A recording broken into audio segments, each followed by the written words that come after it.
मसर बना रहे हैं। मसर है ये, 2 टमाटर है, 2 प्याज है, 4 हरी मिर्ची है, 2 टेबल स्पून अदरक लहसुन का है। ये स्पाइसेस है हमारे, नमक मिर्ची हल्दी, और ये हमने पानी रख दिया है इसमें। अब इसमें सारी अज्जा डाल दें। ये अब हम सारी अज्जा इसमें डाल देंगे। 1 टेबल स्पून नमक का डाल देंगे इसमें हम, 1/2 टेबल स्पून हल्दी। अब हम इसमें मसर ऐड 1 टेबल स्पून मिर्ची। अब हम इसे कवर करके हल्की लाइट पर चलेंगे। इधर हमारे ना गाइस व्यूअर्स हमारे चावल उबल रहे हैं और इधर हमारे मसर रेडी है।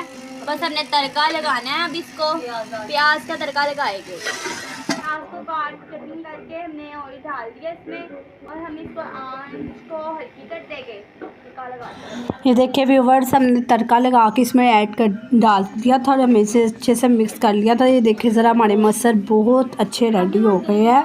अब हम इसे डिश आउट कर रहे हैं। अगर आपको हमारी वीडियो अच्छी लगे तो वीडियो को लाइक करें, चैनल को सब्सक्राइब करें। ताला आपको खुश रखे, आबाद रखें। हमारी वीडियोज़ को देखते रहे।